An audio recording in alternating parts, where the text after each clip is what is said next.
Lees je hem zelfs thuis een soort of op school? Nou, ik lees net heel veel thuis. Ik lees wel vaak boeken. Ik lees denk ik wel elke jongen als ik ga sliepen. Ja, ik lees volle avontuurlijke en fantasieboeken. Ik lees zelf net zo volle. Vaak als ik aan het gamen ben, dan zit ik vaak in een soort van story mode. En dan was die verdiepen in het verhaal van de spelers. Zeg maar. En dat het om boeken gaat? Net heel vaak, nee. Ben die lezen heel tijd minder. En om dat zin te gaan, we deze week de Tiener Leesweek organiseren.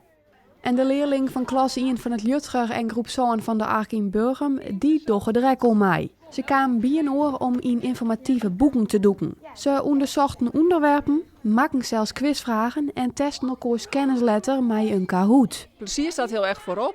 En we gaan allerlei activiteiten organiseren om vooral kinderen weer lol in het lezen te geven. Op een gegeven moment gaat het lezen van het is leuk om te lezen over naar ik moet lezen voor school. Op de basisschool moet je stil lezen, op de middelbare school moet je verplicht boeken lezen.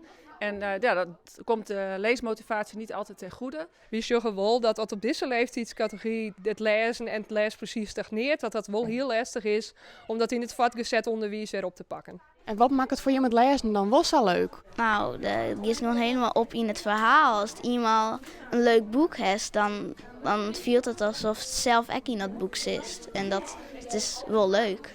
Gewoon ben ze dat ze nooit of bijna nooit een boek in slaan, maar toch spinnen ze alle dagen met tekst waanden. Vaak zonder dat ze het zelfs in de gaten hebben.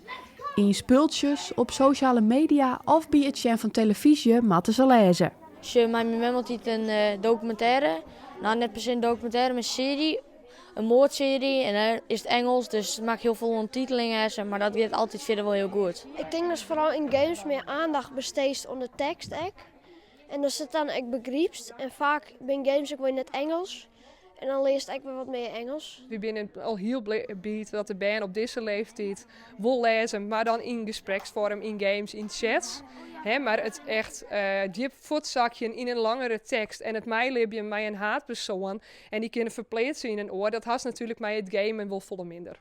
En na 1 maand met de noos in de informatieve boeken liep het de nieuwsgierigers bij de band al aardig prikkelen te wezen. Er kwam net een meisje naar me toe en die zei van coach, ik lees nooit informatieve boeken, maar ik vond het zo'n leuke opdracht. Ik denk dat ik toch eens een informatief boek ga lezen. Nou, dat is dan denk ik is de week al geslaagd.